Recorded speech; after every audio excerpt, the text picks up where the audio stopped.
सुवटा खाली रह गया, सुवटा कहते तोते को, पार पहुंचा नाही। ऐसे राम राम प्राणी कहें वो जम की नगरी जाही। जिसके अंदर कसकने ऊपर तो मंत्र जाप करते हैं, कहते हैं वो सूट तोते की तरह रटला रहे हैं। सुवटा पढ़े सुभान गति, अंदर नहीं उचारे। कुंज कुरल अंडपोख हैं ये कोस सैंस हजारे। कुंज कुरल हरि हेत जप अलल पंख गैनारे। हृदय शुद्ध शरीर सर ये कच्छप दृष्टि निहार। कितना अच्छा ज्ञान दिया, कितना एक सटीक उदाहरण दिया परमात्मा ने, एग्जाम्पल दिया है कि सुवा पढ़े सुभान गति, स्वाभाविक पढ़ रहा है तोता तो, अंदर नहीं उचारे। और कुंज कुरल अंडपोख हैं ये कोस सहस हजार। इधर जो ये कुंज आती है ना, कुंज सर्दियों इनमें वर्षा के दिनों में कुंज आती है, कुंज पक्षी होते हैं और वो इधर बहुत दूर से आती हैं, हजारों कोस दूर से। कोई इटली साइड से कहता है, कोई कहीं से, जैसा भी हमने उदाहरण को समझना है।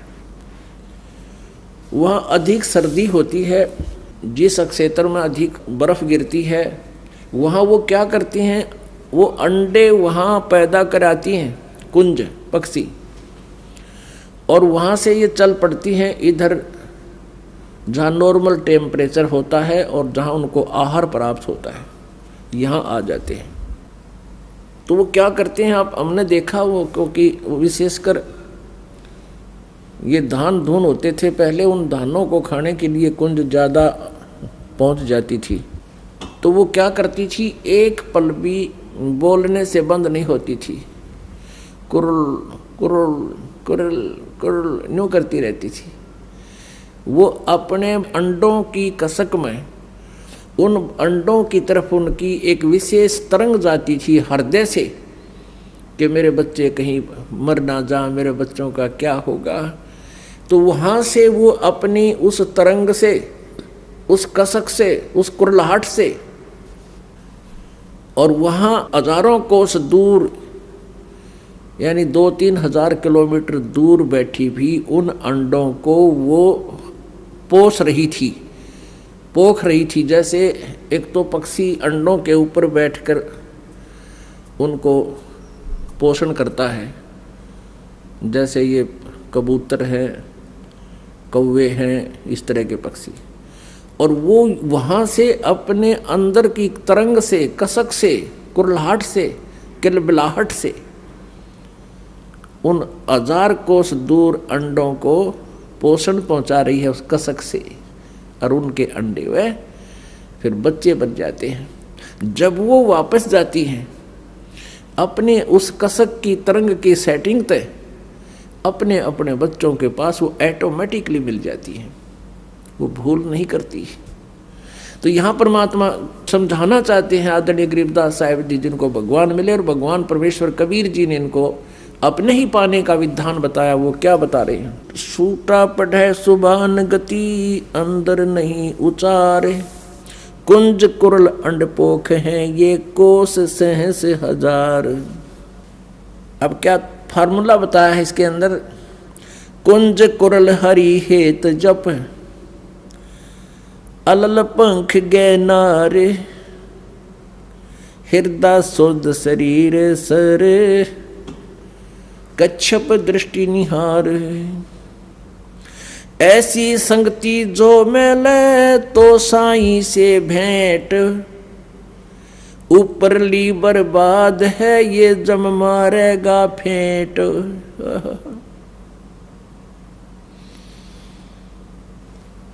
ऐसे यदि आप परमात्मा को याद करते हो तो आपकी सफल होगी,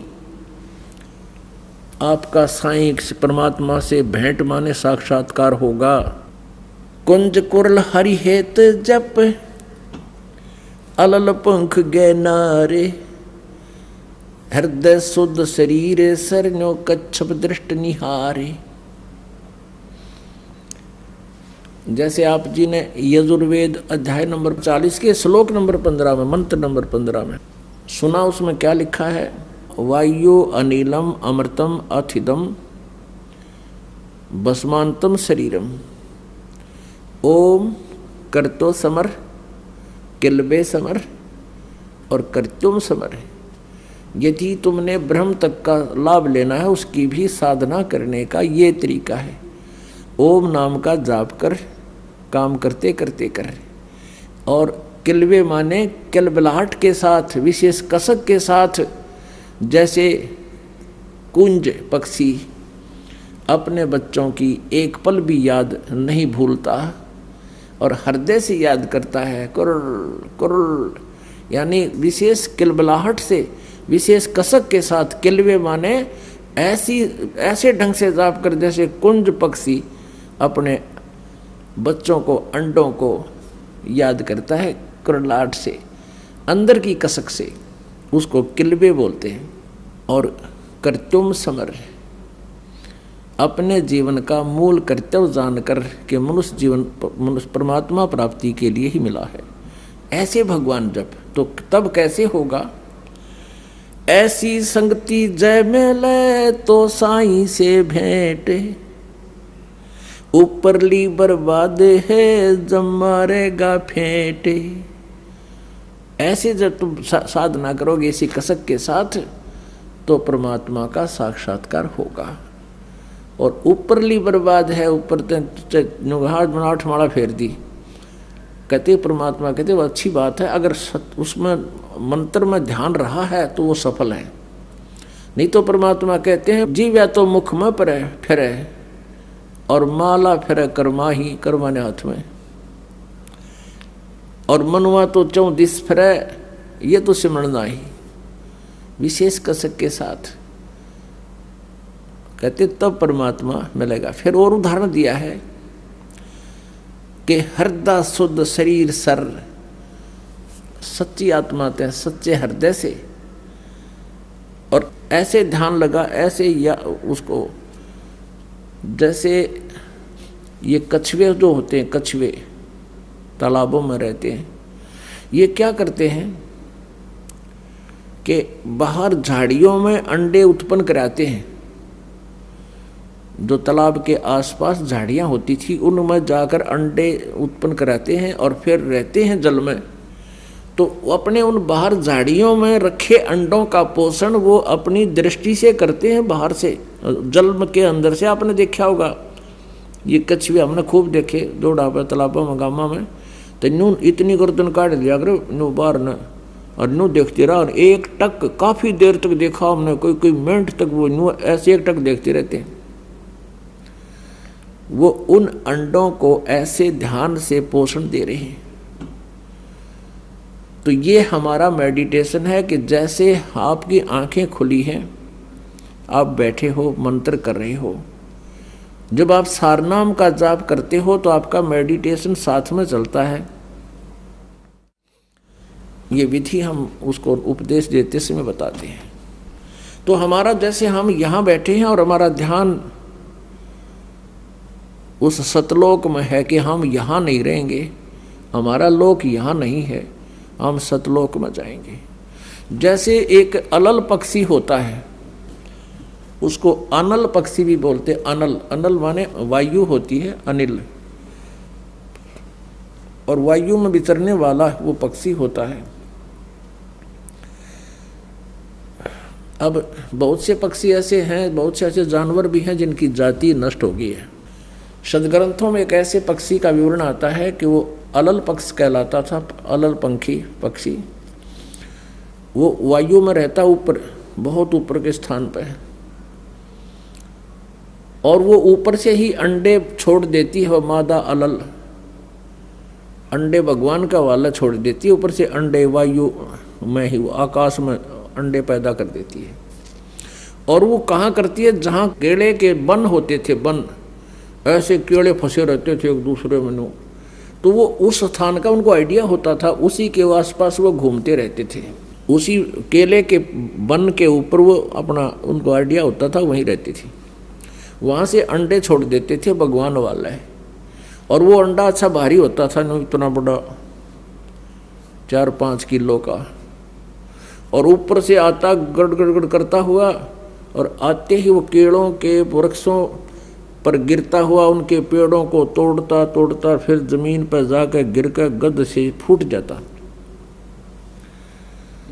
अब वायु की घर्षण से, गर्मी से वो पक लेता, उसमें बच्चा बन जाता, और एकदम जब सीधा आकर धरती पर गिर जाए तो बच्चा भी मर जावे। वो केलों के पत्तों पर, ऐसे उलझे हुए पत्तों पर गिरता, जोर से उनको तोड़ता हुआ, यानी उसकी गति कम हो जाती, स्पीड कम हो जाती, और फिर गिरते ही फूट जाता। फिर वो पक्षी, छोटा बच्चा, वहाँ के अन्य पक्षियों में रहता है, उनके साथ मित्रता रखता है और खाता पीता भी है। लेकिन उसके हृदय से इस बात की भूल नहीं गिरती, ये भूल नहीं पड़ती कि मेरा ये ठिकाना नहीं है। उसको हरदम याद रहता है कि ये मेरा स्थान नहीं है, ये मेरा परिवार नहीं है, मेरा परिवार ऊपर है। परमात्मा की दी हुई इसमें एक ऐसा गुण होता है, तो वो पल पल उस माता पिता के लोक में जाने का वो प्रयत्न करता है, उड़ना सीखता है। जब वो खूब उड़ना सीख लेता है तो उसका वहाँ के मित्रों में कोई मेल नहीं रहता, वहाँ के पक्षियों में उसका कोई लिंक नहीं रहता, लेकिन जब तक रहता तब तक उनसे खूब प्यार से रहता है। तो चलते समय वो क्या करता है, जब खूब उड़कर देख लेता ऊपर तक, तो इतना भारी पक्षी बताया है कि चलते समय वो 5 हाथियों को उठा ले जाता था अपने पंजों में फंसा के। अपनी आत्मा देख, हमने इस बात पे नहीं जाना है कि ऐसा कैसे था और कैसे था, ये तो हमारी जो सोच है वह जीव वाली है, और हमने सिर्फ ज्ञान से लिंक रखना है। कहने का भाव ये है कि हम यहाँ आकर गिर गए, ये हमारा लोक नहीं है। अब परमात्मा को पाने के लिए हमने उस अलल पक्षी के अंडे बच्चे की तरह यह सुरती हटानी नहीं चाहिए कि मेरा परिवार वहाँ है, यहाँ नहीं है। जब तक हमारा संसार में संपर्क है, सबसे प्यार से रहें, और जब हम भक्ति करके दृढ़ हो जाएंगे, खूब भक्ति कमाई हमारी हो जाएगी, तब हम अपने ऑटोमेटिकली सीधे इस भक्ति को लेकर अपने सतलोक चले जाएंगे। अब इसको कहा है कुंज कुरल हरि हेत जप, अलल पंख गए नारे। अलल पंख, अब इसमें एक पंक्ति में परमात्मा की अमरवाणी में 3 एग्जाम्पल दे दिए हैं। कुंज कुरल हरि हेत जप, कुंज जैसे कुरलाहट से, कलबलाहट से, किलवे समर, हरि हेत जप, परमात्मा को प्यार से, ऐसे कसक से जप। और अलल पंख गए नारे, उस अलल पक्ष की तरह तरह डगमग ना हो, पहाड़ की तरह अडिग इरादा रहे, वो अपने माता पिता के पास जाने का, सतलोक में जाने का।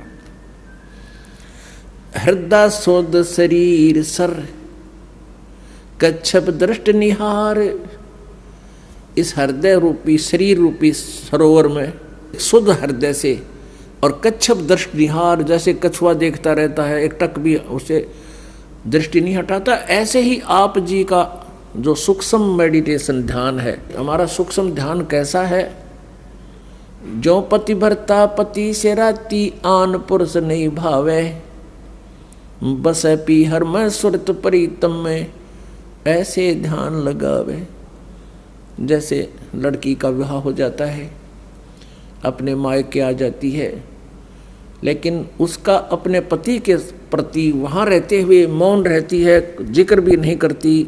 तो ऐसा हमारा ध्यान है जैसे लड़की अपने माता पिता के यहाँ रहते हुए भी अपने पति का ध्यान उससे हटता नहीं।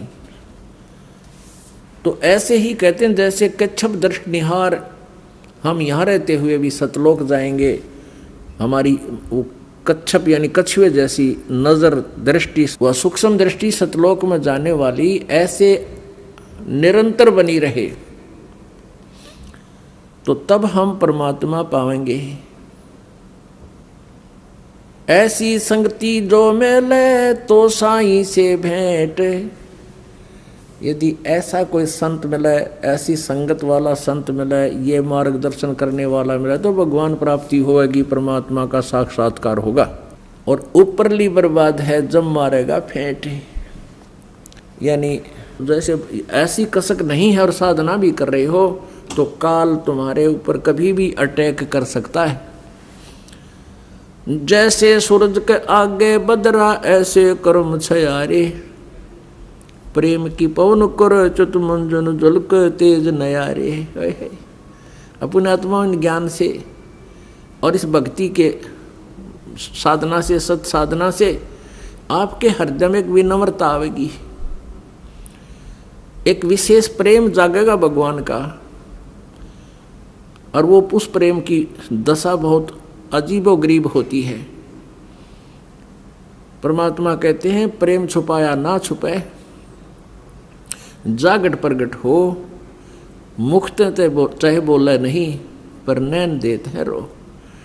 जब आप परमात्मा की हम कोई कथा सुना है, कभी ऐसी कोई चर्चा चलती है, तो आंखों में ऑटोमेटिकली आंसू आ जाती है। तो समझो आपकी भक्ति यानी वो प्रेम की पवन स्टार्ट होगी है और परमात्मा अवश्य मिलेंगे। बोलो सतगुरुदेव।